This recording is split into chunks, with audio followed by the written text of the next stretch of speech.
Hello and welcome to another episode of the Gooner Talk. Joining you for what is the honeymoon series, the show in which I'm doing whilst I'm away on my honeymoon, and we're pre-recording lots of content to go out for you guys whilst I am away. Now, we're actually recording this just moments after we found out that Arsenal will indeed be playing against Brentford in the Premier League. You, of course, when you watch this, will already know the actual result to that game. So fingers crossed we won.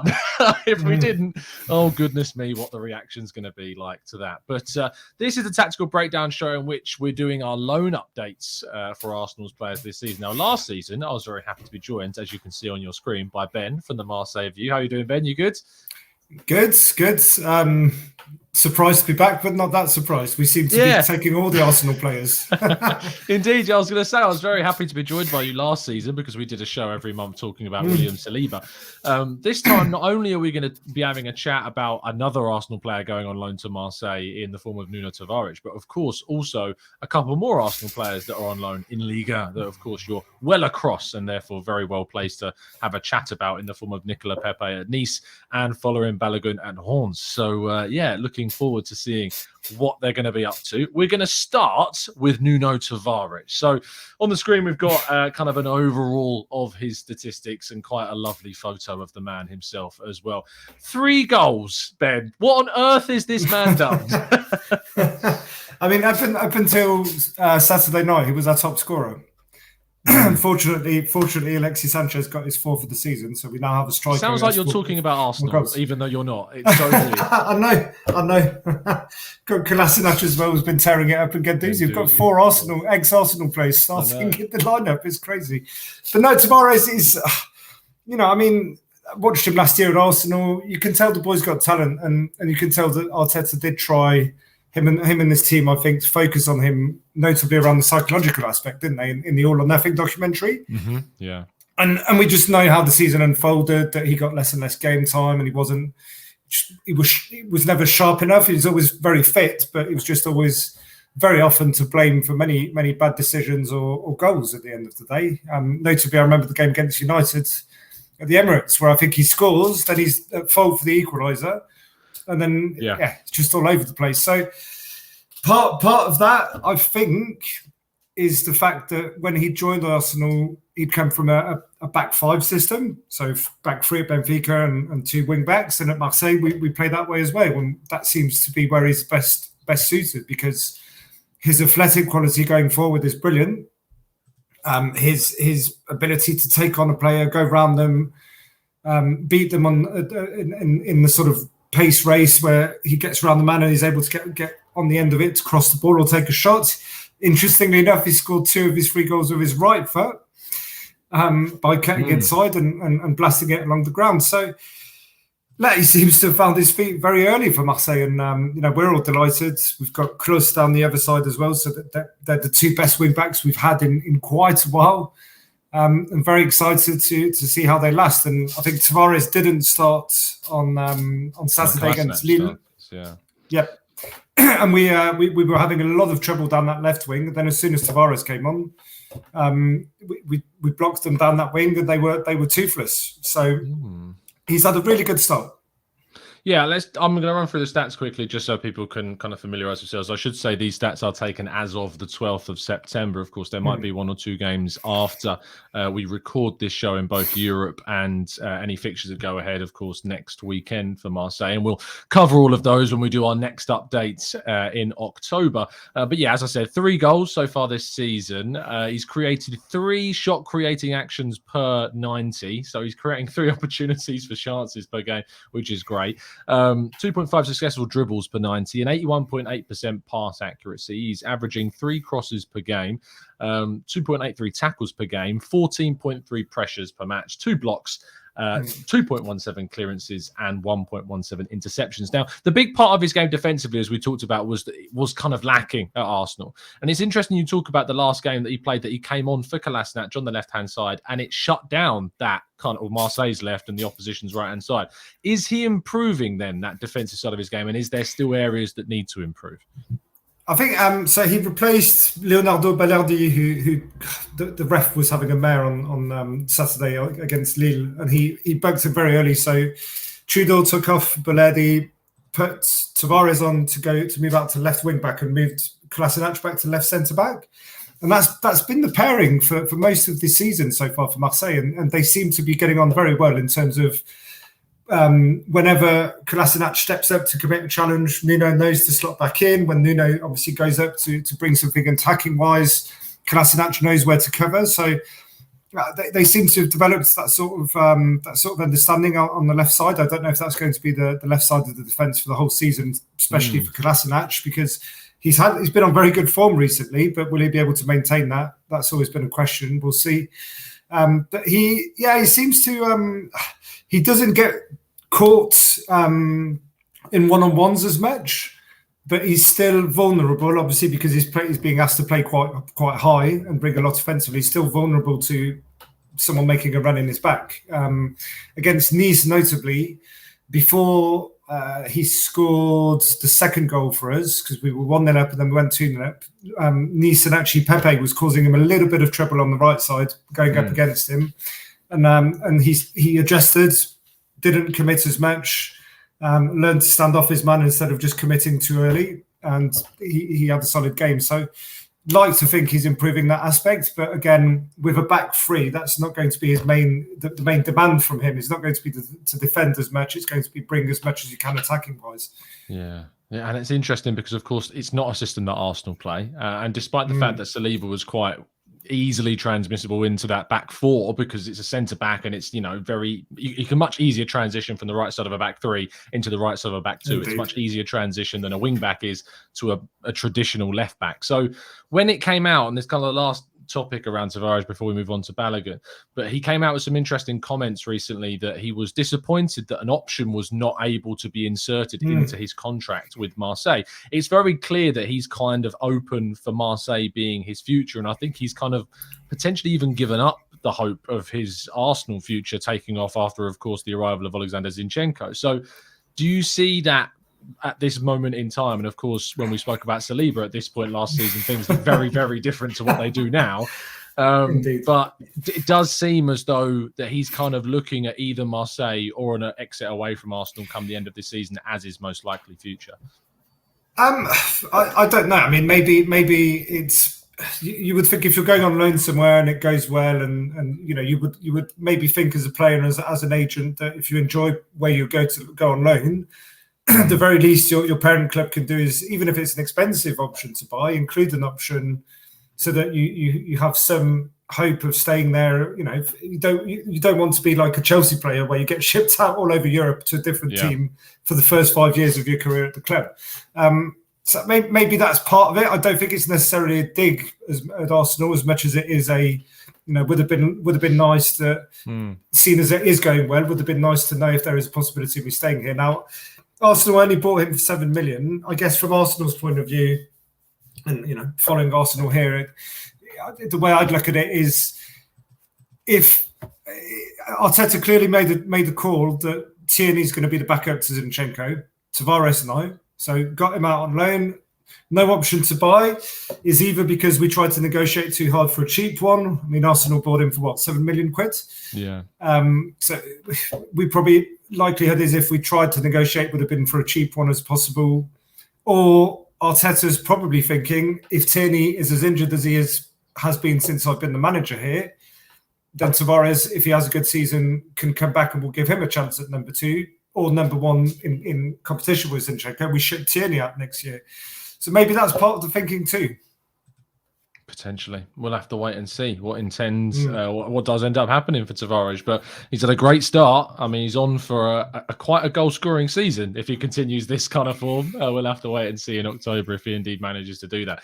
He had a good game.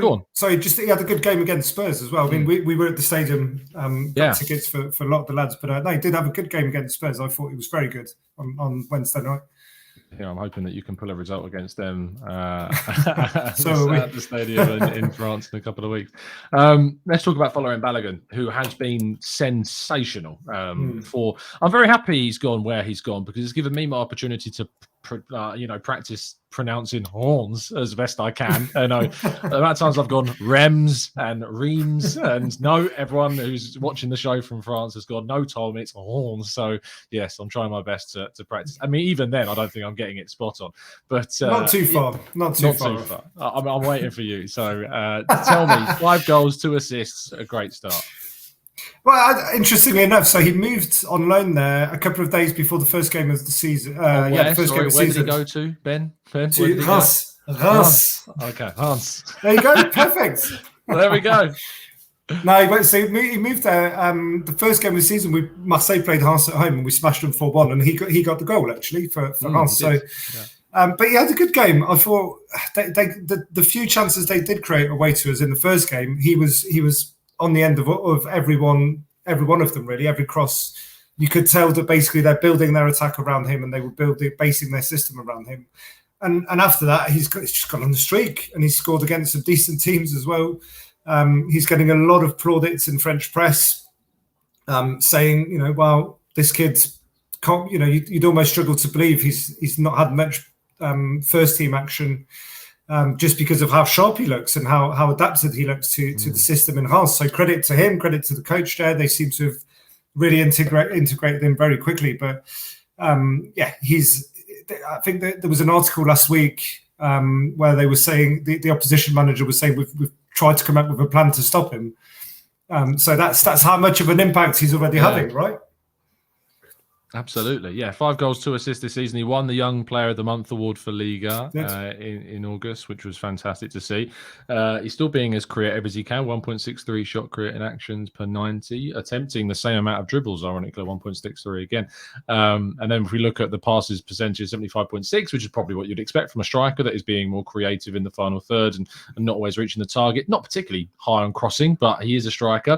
Tackles aren't particularly high either, 0.41 per 90. But he is being pressing, 12 pressures per 90 is just 2 less than what Tavares is doing in that wing-back role for Marseille this season.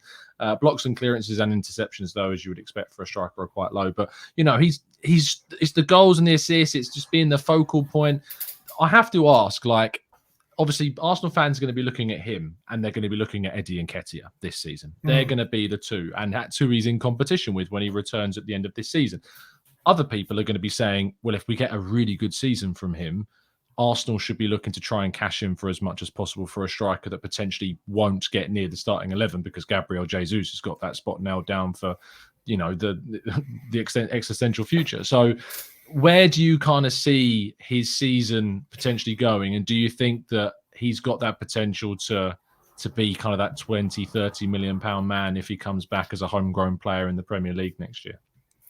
I mean, if it depends what he wants to do, right? And it depends who comes knocking for him. I mean, if a Leicester City or someone comes knocking for him, then yeah, you'd charge them 20-30 million. It depends how many Premier League clubs are going to be paying attention to him. I guess it also depends what happens at Arsenal, because if Nketiah confirms his good form from the end of last season that earned him a new deal, then yeah, you'd struggle to see a place for Balogun. But it's always a shame, isn't it, when it's an academy product? You want them to do well in the first team, etc. It's just sod's law that Arsenal are actually quite stacked in centre forward for a change, and have 2 really talented strikers that could both start and both easily get 20 goals in the Prem. So I think it's a hard one, because you'd always have, it's different as well from like Saliba and Tavares, who are playing, sort of European Cup and Champions League, etc. He's playing as the main attacking threat for a team that's basically going to be fighting to stave off relegation. So, of course, he's going to be the main man. Of course, the system's going to be built around him, and he's going to get a lot of the plaudits because he's pulling the goals. Quite, not only getting on the end of crosses, but he's scored a couple of really nice shots from the edge of the area as well. So it's always different. The pressure of being the main man in a relegation threatened team where you're on loan and where the system is built for you, and then coming back to a Premier League team where you're just one of many because you've not proven anything yet. I think it's too early to tell. Let's give him time. But if he continues this form and gets to 15 odd goals in the league and carries on this form, then you've got to ask the question, really. If you're Arteta, you've got to go, what do we do with this kid? Do we give him a shot? Yeah, well, I mean, Arteta was the one that convinced him to sign that new deal. I think he was on something like around £40,000 per week as well. He's not, he's on a decent wage. Cheap, yeah. Exactly, and he's already gone on loan. This is his second loan since that new deal, so he comes back with 3 years left on his deal. He has a long time for Arsenal to make a decision. The ball is in their court, and hopefully he comes back, which, as you say, if he can get something like 15 goals, which, I mean, if you've scored 5 in your first month and a bit, it looks pretty good at this stage. So hopefully that continues. Let's move on to our final Liga discussion topic, and that's Nicolas Pepe, who looks enthusiastic about his move to Nice there. Scored a goal. It was a penalty, unsurprisingly. Other than that, hasn't been able to register too much else. He's been pretty creative, though. 3.21 shot creating actions per 90. Dribbling-wise, not great. Only 0.71 successful dribbles per 90. So he's actually not been able to complete one dribble per game, which is a bit of a letdown, really. 74.7% pass accuracy in the 4 games he's played so far. 1.58 crosses per game. Is doing his job defensively, though. That said, 1.79 tackles per 90, 16.4 pressures per 90, but low in terms of blocks, clearances, and interceptions. Firstly, let me get your thoughts on what you made of the decision to loan him to Nice, if that was a good place you felt for him to go, and ultimately what you think he's done since. I mean, on paper, I was almost hoping at the beginning of the summer that Marseille would go in for him, a sort of bigger team, if you get what I mean, the Monaco or someone who's playing European Cup. But there was a big story just before he joined Nice in L'Équipe in France around the fact that, one of the reasons that he may have fallen out in favour at Arsenal is his lack of work ethic and his lack of investment and his lack of sort of seriousness in training.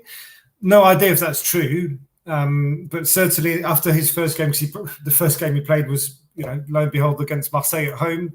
We smashed them 3-0, and he was one of the poorest performers. But it was, he'd arrived 2 days prior.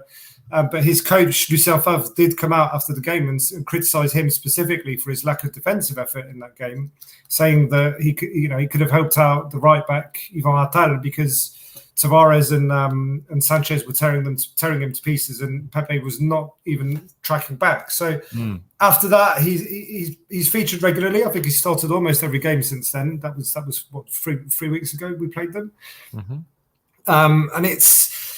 Yeah, I think Nice have started a bit roughly. They were a team last year that challenged all the way through to about game day 34, 35 for the top 3 in Liga for Champions League position, and then they faded away. They've been fading the whole second half of the season, but everybody expected them to come back this year with keep most of the team together and add a few quality additions and again being challenging for that position. They've had a really, really poor start to the league so far.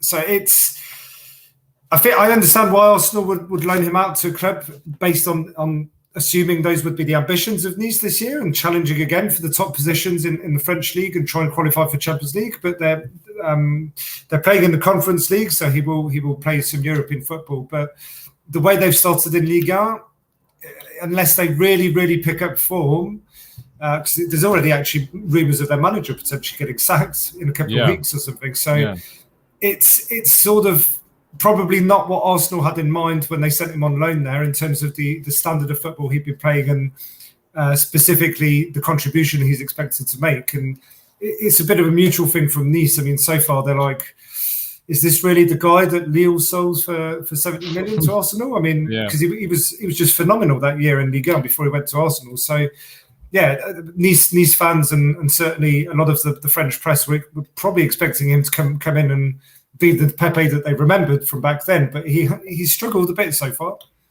Yeah, he has struggled. I watched the game against Ajaccio, who I've also butchered the pronunciation of, yesterday, and I tweeted saying that Ross Barkley came on and did more in a minute than Pepe had done in the entire game. He came on, hit the post immediately, created a key pass and a chance that potentially it was Dillon, I think, up front that should have scored from. Or Laborde, is it? Who's up front for them as well at the moment? Laborde, both of them. Yeah. And as you said, a £72 million player who we know now that Arsenal certainly are overpaid significantly for, because they saw a player have a brilliant season at Lille in a system that was completely different to the one that they played, hoped it would work, and it hasn't. And he will go back to Arsenal into that dry loan because there's no option included in this, and Arsenal will need to try and work out what they're going to do, because he'll be on £140,000 per week still. I think he's taken a pay cut to go to Nice. I think he's gone down to 75% of his wages. Arsenal are paying 25% and Nice are paying the other 50%. But 25% of it has been written off basically at this point. So it's what happens with him, who knows? But he needs to have a better season than he's already having thus far, and things need to change a lot. Well, he needs to. I think he needs to work harder. I mean, I saw him 90 minutes against Thursday, and I saw him 45 minutes. I think it was against Monaco last Sunday. And it's a bit of the same, you can see there's something there. That's what's frustrating, isn't it? Yeah. You can see there's a player there. You can see he's got the technique. But, the question was always, was it his fitness, or is it the fact that because he's not playing regularly enough, he's not sharp? So that was always my doubt when he was at Arsenal was, he had a couple of, I can remember 4 or 5 probably good games he had throughout the time at Arsenal where I thought, right, if he kicks on from here and carries on playing the way he's playing tonight, then he'll come good. But for whatever reason, it's just never worked. And it's that inconsistency that could cost him having a career at the very top level versus, playing for a club like Nice or a club like Leicester or a club like West Ham. Absolutely. Ben, thank you so much for your time. Really appreciate breaking down some fantastic players in Liga, of course, Arsenal through Tavares and Pepe and Balogun. The show's not over, people, so don't go anywhere. But Ben, thank you so much for tuning in, and we'll see you again next month to break down these 3 once again. Sounds good. Enjoy your honeymoon and take care, everyone. Will do, absolutely. Make sure you check out Ben at the Marseille View. You'll be able to find him there producing plenty of content. But thanks, Ben. Appreciate your time. Lovely stuff. As I said, that's part 1. Part 2 of this breakdown of the loans is to look more in-house and within England. And we kick off by looking at Charlie Patino. To do that, I'm very, very happy to have some insight from Dillon at McGill, a Blackpool fan who has been producing some content on his own YouTube channel around Charlie Patino. So without further ado, let's hear all about what has happened since his move to Blackpool. Hi guys, my name's Dillon. I'm a Blackpool Football Club supporter. And I'll be providing you some, hopefully, quite regular updates of Charlie Patino. Just some quick points, really, on what he's been like since he's come to us here as a newly adopted Seasider. His strengths, his dribbling, his passing, and I think really his football IQ, really, especially for his age, is far higher than anything we've seen in recent years, certainly. Currently, I think he's had a little bit of kind of learning to do, certainly in terms of physicality. And, there's a lot of experienced pros in the Championship who've been there, seen it, done it. I think that's maybe caught him by surprise as he stepped up from, youth level into, men's football, really, and a good standard as well. So I think that's the biggest thing that he will notice is the physicality aspect, and it's something he'll have to get used to. But we've certainly been really pleased with how he's provided us with, a little bit of a platform in centre midfield of someone that can get on the ball, can hold it, can certainly beat men, and it just adds an extra element to our midfield in something that we haven't got. So he's certainly very different for us, a very exciting prospect. Like I say, just the way he can drop a shoulder, he can find that killer pass is certainly exciting to watch. I do have to say, following on from my physicality point of view, I think that's something he will probably struggle with for the next kind of few weeks, or if not shortly months. He is already out with an injury, which if anyone's seen it, it was at QPR where he rolled his ankle in the corner. So it wasn't the nicest of injuries. He is due back shortly. I believe he's back in training already. But yeah, it's something that certainly we need to keep an eye on is that development and not pushing him too much and making sure he's our star man straight away. I think we've just got to kind of look after him, make sure he gets the right minutes, plays well, and as I said, I think he'll certainly do well for us, and I think we'll do well for him as well. So nice speaking to you all. Speak to you soon. A massive thank you to Dillon for providing the insight on that. You can find Dillon on Twitter at McGill Dillon, and his YouTube channel on YouTube is Dillon McGill. Go check out some of the compilations he's made already of Charlie Patino, but you'll be able to catch more of Dillon's insight on the channel on Patino throughout the course of this season. But let's take a statistical look at how he's done. As mentioned, he's only played a handful of games, of course, prior to that injury. He only made his first start in the game he got injured and 2 substitute appearances prior to that. So it is difficult to kind of look at these statistics with any kind of real, genuine assessments. Hasn't scored or got an assist so far. Created 0.55 shot creative actions and shot assists during the games. Is good still on the ball and showing that in these games. 3.24 dribbles that are successful per 90. 88.1% pass accuracy. Very good. 1.64 crosses for a central midfielder is interestingly quite good as well. In terms of the defensive duels per 90, 6.55. So he is working in that with that defensive area. We don't have his pressures or block statistics, unfortunately.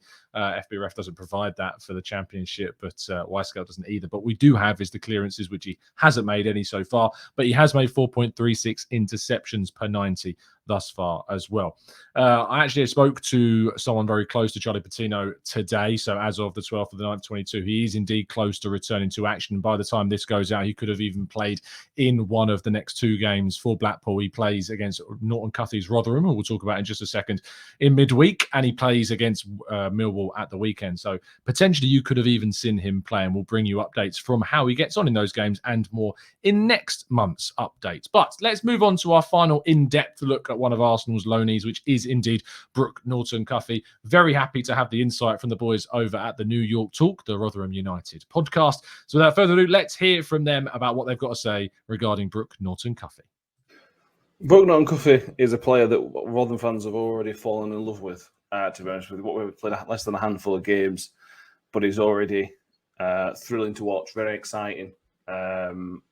When he came in with a young 18-year-old kid, you almost don't know what to expect from him. We knew he was quick. That was really about all we knew about from him. And he's shown that. First game he came in, it was a cup game, and it was the only real bright spark from the game. We lost to Morecambe, and really was the only bright spark in that game. But he's then played every single league game. I think he's played ever since then. About, from an attacking point of view, he is very, very brave, happy to go and try and take a man on. I like to say his pace is frightening at times. He's one of those players that doesn't look like he's very quick, and then he sort of gets running and he just ghosts past people. He's very skillful as well when he's trying to take the opposition defender on. He's very good at doing that. He's very clever with his movements. He makes it look so easy. He makes it look so easy. He looks like he's a step ahead of most of the players on the pitch. Showed his versatility as well. Briefly played on the left-hand side, left wing-back position. We play wing-backs, and was just as good. It was only brief periods of the games, but it was just as good and still looked as threatening going forward as he did on the right-hand side. So he's got that versatility to his game, which is really, really exciting. Defensively, very, very impressive. That you expect with sort of young players coming in that they don't like to do the dirty side of the game, the defensive side of the game. But he's very, very good at it. You know, when he goes in for a challenge that sort of looks like a 50-50 challenge, he comes out with it what feels like more times than not. He wins those defensive duels when it doesn't look like he's about to, and it doesn't look like he's going to. He's happy to do all the stuff, the dirty work, the pleasant stuff. Is what we wanted in a wing back. You know, in wing backs, you've got to do so much work. There's so much up and down work, so much stuff to do, and pace is something we sort of lacked in this league going forward. And we've got a kid on the left hand side, Cohen Bramwell, who's lightning quick as well. It's really helped us sort of get out from the positions we're in. If you're in a defensive position, you can go and take the ball, go and run with it. It's really, really helped us from attacking sense as well as being defensively solid as well. He's obviously not the finished article. I think his decision making on the ball at times can be questioned. Maybe he's too brave at times. He's lost the ball once or twice. Not cost us, he's not cost us a goal or anything. It hasn't been in dangerous areas, but he has lost the ball in areas where he could have done better. Crossing as well. He's found himself in some really, really, really good positions on the right-hand side with good cross opportunities, but his crossing has let him down so far quite badly, to be honest. That's the only real criticism from my point of view. Every cross he's put in so far has been well below where it should be, which is a shame because he gets in those really good positions. So you'd expect him, he just has to do the easy bit and put the ball into the box, and he's really, really struggled with that. But it's almost an easy thing to, he's got the hard bits, he's got the pace, he's got the decision, he's got the braveness to get past a man. I think the crossing will come. He's only a short time into his spell with us. That's certainly somewhere I expect him to improve upon in the next month or so. But yeah, a lot of EFL clubs are saying don't fall in love with a lone player. It's early days, but I think a lot of Rotherham fans are falling in love with Norton-Cuffy at the minute. He is early days, but he looks a special player. It looks like he could go all the way to the top. I hope he does. A massive thank you. And of course, if you want to go and check out the guys from the New York Talk, you can by going over to Twitter at RUFC_pod. Brooke Norton-Cuffy, hearing that the Rotherham fans are falling in love with him is great. Also, your ears did not deceive you. Cohen Bramall is indeed the left wing back of Rotherham, and he was the left wing back of Lincoln when Norton-Cuffy was on loan at Lincoln last season. Somehow Rotherham have just thought, they have some quite good wing backs, we're going to take them, and they've done that. So they're benefiting from having both of them in their team this season. But yeah, it's a mixed bag for Norton-Cuffy. He is exciting. He is clearly a player that could go right to the top, but there are things in his game that need refining. Hasn't created too many chances for goals, 0.25 per game. Dribbles have been really good, 3.97 successful dribbles per match, but that 62 pass accuracy needs to improve. 4.71 crosses, great. However, what I can tell you is 0% of those 4.71 crosses per game have not reached the target. 0% of them have reached the target, meaning that none of them have. I hope that made sense. But yeah, none of those crosses have managed to meet a Rotherham head. It is an area of his game that he is going to have to improve. Defensively, though, looked good. 8.18 defensive duels per 90 and 0.5 clearances and 3.22 interceptions per 90. Norton-Cuffy is a player that if Arsenal want a different style of fullback in the future, he is that. They don't need to go out and spend money to replace Cedric. They've got Tomiyasu. They've got White. Norton-Cuffy has the potential to be that different option for Arsenal in seasons to come. And I would be reluctant to spend big on a potential new right back because I think this kid is special. And I look forward to bringing you more updates on him throughout the course of the season, as we will endeavour to do every month. Let's move on to the final part of our loan roundup, which is to tell you about the rest of the players that Arsenal indeed do have on loan. And it's a lot. Imagine if I did that in depth on all of the players. It might be some months we're able to look into others more than the five that we're going to focus on mainly throughout the course of the season, especially Austin Trusty, who I'll come on to in a second, who's having a great time. Ainsley Maitland-Niles has made one substitute appearance for Southampton so far, 70 minutes, no kind of impact thus far. Runarsson has been playing for Al Anyaspor in Turkey, 4 appearances, 5 goals conceded in the 360 minutes he's played across all those 4. He is their starting goalkeeper now. Pablo Mari playing for Monza in Italy. Really interesting to see how he's been getting on as well. 3 assists, 3 appearances, 5 goals conceded, no clean sheets thus far. 270 minutes, though, have been played. Okonkwo has played 8 times with 12 goals conceded and 3 clean sheets kept with Crew. Mika Bireth is on loan in the Eredivisie with Waalwijk. He hasn't actually made an appearance thus yet because he's been injured, although he was on the bench for their game against PSV, which means he is very close to a return. Of course, these statistics, I should keep you in mind, are as of the 12th of September 22. They may be that these have changed before this video does go out because this is being pre-recorded for you guys whilst I'm away on my honeymoon. Marcelo Flores has made 4 appearances thus far for Real Oviedo, making 193 minutes in those. Hasn't had a contribution yet, but certainly an exciting player. Miguel Aziz made his debut for Ibiza at the weekend, coming on as a substitute. Nikolai Moller has made 2 appearances for Den Bosch, who, of course, he joined on loan last season, has returned to this season in the second tier of the Netherlands leagues. He had a really good preseason, but got injured and has not really been able to make an impact thus far. Tyrese John Jules, 9 appearances and 1 goal thus far this season, 426 minutes played. If you can find his goal, I absolutely implore you to go and find it. It's quite the goal. Austin Trusty, of course, on loan with Birmingham, 9 appearances so far, 2 clean sheets, and the Birmingham fans have been raving about this guy. Of course, joined Arsenal in January, went back on loan to the Colorado Rapids, and has returned to then go on loan in the Championship. He is that left-sided centre-back that maybe Arsenal see as a potential future cover and competition for Gabriel. We'll have to see how indeed he gets on, but it's good signs so far in the Championship. Salah Ad-Din Uladamhan has joined Hull City on loan with an option to buy. He's so far made one appearance coming off the bench for just a 22-minute cameo. Tim Akinola has also gone out on loan as well, only making that one appearance off the bench, 25 minutes played. Harry Clark was recalled from his loan spell from Hibs and was sent instead on loan to Stoke, where he has there played 3 games, got 1 goal, and of course got a clean sheet as well. He's a highly rated defender. I don't think he's necessarily got a future at Arsenal, but potentially could make Arsenal an okay figure in the summer. Omar Rekic, though, is having a difficult time at Sparta Rotterdam. Has only made 1 substitute appearance for the Netherlands side, and actually he was expected to play a hell of a lot more than he is. He could get recalled at this rate in January. It is expected that there is a recall clause in that contract, just like there is, I found out today, in Charlie Patino's contract. He could end up being recalled at this rate. Disappointing, the lack of minutes he's played for Sparta Rotterdam so far. Kirk, who's on loan in Scotland with Ayr, he's got 6 appearances, no clean sheets so far in 450 minutes of action.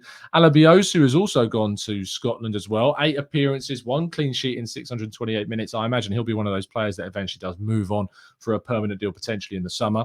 Mazida Gungbo is on loan as well. 8 games, 3 clean sheets, 600 minutes played, looking good for him.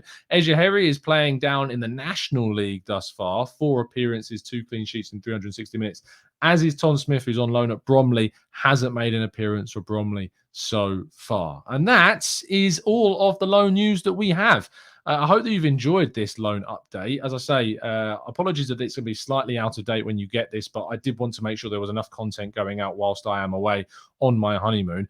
Plenty more content to, of course, come throughout the series. I return from my honeymoon on the 29th. Potentially there'll be content on that day for you. And as of today, I've just found out that the Brentford game is indeed going ahead. So if you do hear any inconsistencies about me saying, like, the game is going ahead, it's not going ahead, etc., etc., etc., apologies, but you understand the difficulties of doing these shows ahead of time. I hope you've enjoyed it. Do drop a like on the video. Do subscribe to the channel to get regular updates over the course of this season in much more timely fashion for our loan players. But it's a pleasure doing these shows. I really enjoy them, and I hope you've enjoyed watching it. See you soon. Drop a like on the video, subscribe if you're new, and as always, up the Arsenal.